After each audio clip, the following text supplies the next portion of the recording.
The other week we shot a video standing next to a wall analysing what we thought about some graffiti that had appeared overnight. We didn't know whether originally we were going to put out this video because it was a spontaneous sort of rant about nothing, but we ended up doing it. I thought we'd start today's video by reading out some of the comments. Paula says, I am meh about this video blog. It had some funny moments, but mainly seemed to ramble on. Could have been edited down to 2 minutes. It's your fault, isn't it, Jameson? Rivka says, it's not even good graffiti. I've seen graffiti that is impressive that must have taken some skill. This is not it. My point is it's still sort of someone's wall somewhere. Do you know what I mean? Someone still has to clean it and clean up after someone else's mess. And just because you call it art, it doesn't mean the person... If you come and draw art on my left butt cheek, it doesn't mean I wanted art there.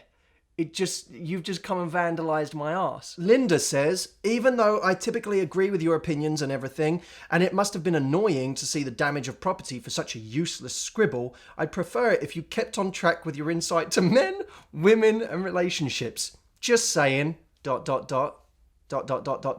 only need 3 dots for an ellipsis. I would say that Matt is showing by example how to be an interesting man or woman. I prefer man. I wish you'd have more of an open understanding, anthropological, socio-political, historical, artistic, of teenagers, pop culture, tag culture, poverty, graffiti art, etc. Your point of view is so ordinary.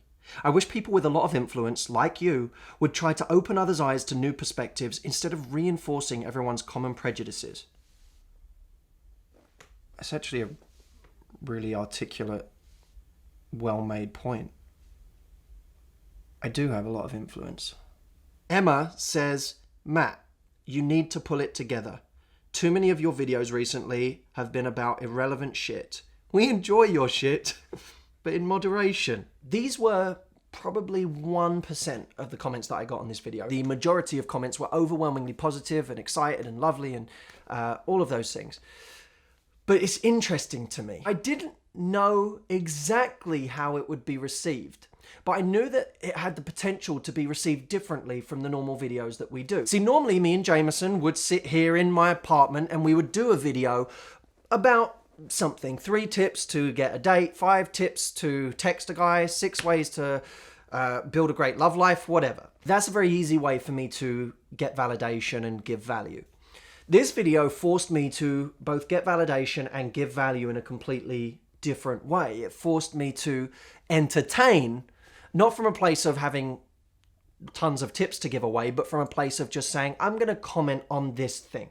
Sometimes what is interesting about content is merely the passion of the opinion that's involved, that you take a stance on something. And I think many of us don't take stances on things. Of course, the reason we don't is because we're afraid of comments like these ones. It's very easy to focus on comments like these ones when we take a stance on something. I like testing audiences to see how they react to things. How would people on YouTube react if I did something a bit different? How would people on my blog react? How would people on Facebook and Twitter react?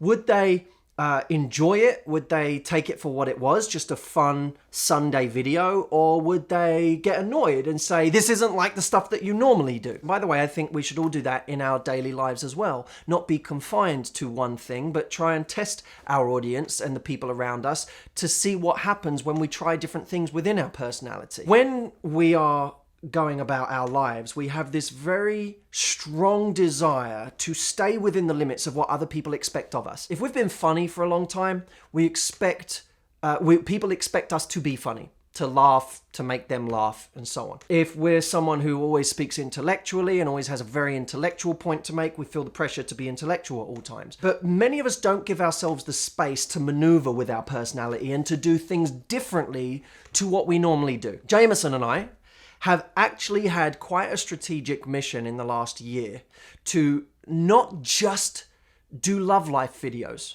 to not just do 3 tips for this and 5 tips for that, but to do things that are a little more out there, that take a little bit more of a risk. I think it's important to take risks with your personality. We often don't associate taking risks with our personality. What I mean by that is, take a risk to try out a different part of yourself that may initially come off as weird, awkward, embarrassing. Very often when that happens, you know that in some way you're doing something right. I always think How boring to wake up every day of your life and decide that you want to have the same look with your clothes. And I see personalities being the same way. As much as I don't want to wear the same clothes every day, I also don't want to have the same personality in every hour of my life. I want to be able to evolve and adapt and test the limits of who I can be. We did a video, for example, like Brainal. Brainal, if you didn't see it, was a video where we took a word that we thought was funny, this idea of brainal, which sounds like a dirty word, but actually was used to describe smart conversation and when you feel like you've really connected with someone on an intellectual, cerebral level. It was a joke piece that had the ability to offend people, and we didn't know how it would go down, but what we also knew is that it would change people's expectations of what they thought we were all about and what they expected from us. I kind of see it like, you know, when you see someone get on the dance floor and they want to create a circle around them so that they can break dance or do some silly dance move in the middle. They start moving people around, don't they? They start pushing people and getting people to create a circle so that they can stand in the middle and they have space to do all of these crazy dance moves. I think it's like that with your personality. What we've been doing is the equivalent of moving everybody out so that we have room to maneuver in different ways. I want you to start thinking of your own life like this. You have to create space for your personality to expand and take different shapes and forms. Let's say you always leave work and talk about work. Well, what if I said to you, tonight you had to go out and talk about anything but work? You're not allowed to get into the subject of your working life. You have to talk about other things. You have to talk about movies or music or just what's going on around you. Many people, if they were honest, would feel very uncomfortable with that. That's precisely the reason to begin expanding your personality and setting yourself the type of challenges like that, of saying, I'm going to go out tonight and I'm not allowed to talk about work. I can only talk about other subjects. That's what it is to start mastering different parts of what I call your impact. Different parts of your personal charisma and confidence. And people who do this they may not get the immediate reactions they want today. In other words, you can do a video and just like I did, or have a social interaction where you stretch your personality and you'll get reactions like I got. Some of them will call you out on it. Some of them won't like it. They'll give you resistance. That's fine. But you'll also find that over time, you'll begin to get more respect. Because what people will begin to realize about you is that you don't live for their expectations. You do it for you, to try out new parts of your personality, to be who you want to be. And those people, I believe, are rewarded ultimately. Even if they have losses in the beginning, they're rewarded ultimately. Someone that I think is interesting for this, for just stepping out and trying new things, and some of you are going to hate me for this, but Kanye West. You can pick your favorite person who applies to my example, but bear with me. Whether you like Kanye West or not, there's something very interesting about the way that he's made his music over the last few years. I was a big Kanye West fan in his first few albums. When he started coming out with some of the new stuff, what was the new one, Jameson? And I don't mean the new one, I mean the one that was like 3 albums ago. 808s and Heartbreak, I think it was called. And it was this very kind of synthesized, auto-tuned album that was completely different from anything else that he'd done. And I remember listening to it at first and hating it. When I was reading the comment board, comment after comment was saying, this is terrible, I can't stand this, why doesn't he just go back to classic Kanye? And that's a really hurtful comment, by the way, especially when you've innovated and put yourself on the line, to hear people say, go back to the classic you, the one we like. But he innovated with that album, and the funny thing was, I listened to it a few times and I grew addicted to it. I started to fall in love with that album, as did many other people. It became something that a lot of people really began to love. And then he came out with his next album, I'm going to get this completely wrong, what was it? My Beautiful Dark Twisted Fantasy, is that right? And it was a completely different sound again. Then he came out with Watch the Throne, completely different sound again. When I listened to Yeezus, the latest album, I hated that shit.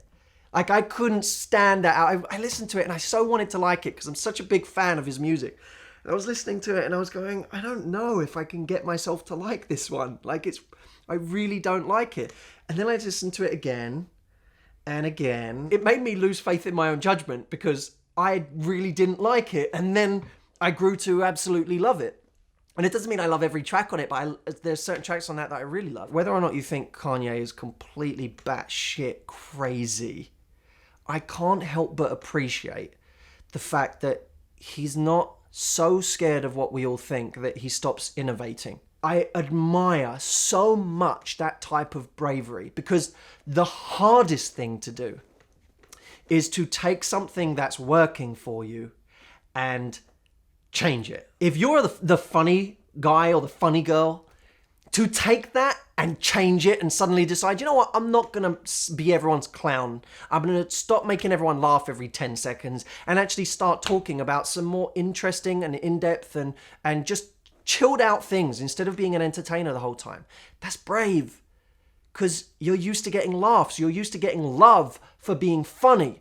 It's brave to change it. And I'm not saying change who you are. I'm saying that there are other parts of who you are that have gone unnoticed, that have gone untrained, that have not had their muscles built.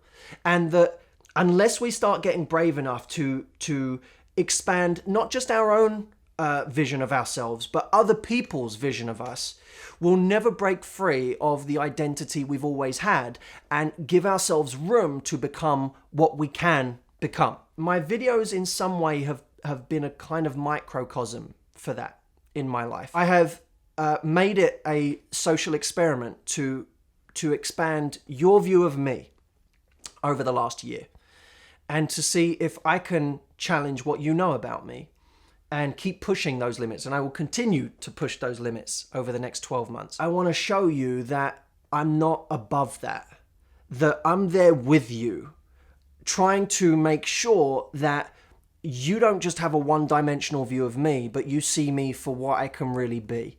And I want to challenge you now to go and take risks in your own life and take the risk that your audience, whether it be your friends at a dinner table, whether it be your parents at home, whether it be your siblings, whether it be the colleagues and your bosses at work, take a risk to challenge yourself, your own personality, and what they know about you by expanding yourself, by testing the limits of your own charisma, your own confidence. And people will resist you. People will tell you that you're not being yourself. People will tell you that you should go back to classic you. And you will know somewhere inside that when people say that, you must be doing something right. Because at least it shows you're doing something differently than you were before. And if you find that you do it wrong, if you find that there's something that you don't like about yourself in trying out a new part of your personality, bring it back. But don't be afraid to innovate because you're going to go too far. The best innovators in the world do go too far, but somewhere in that middle ground, they find a better, more interesting way of being or operating than they were than they would have if they just stayed in classic them. So there you have it. A little longer than our normal video, but I think this is so important. And I truly hope that this week you'll go and test your own limits as a result of this and risk the same kind of criticism that I risk every week by doing this with you. We're in it together. You're in good company. I'll see you soon. As Kanye West said on September 24th, 2013 on BBC One's Zane Lowe, if you're a fan of Kanye West, you're not a fan of me. You're a fan of yourself. You will believe in yourself. I'm just the espresso.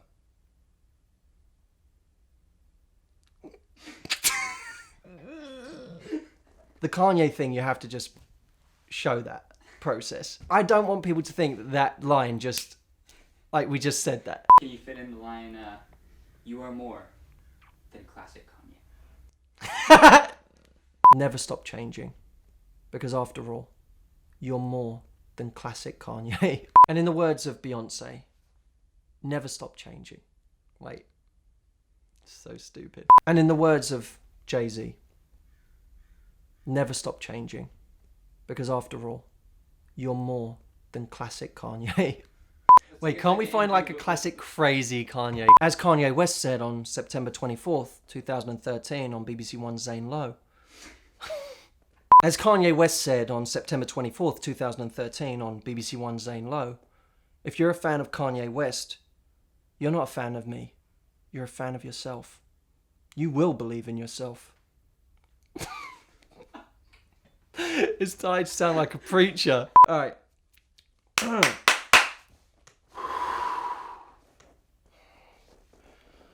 Channel the Kanye. You're not a fan of me. You're a fan of yourself. You will believe it. Wait, I want to give you this, even if you don't use it.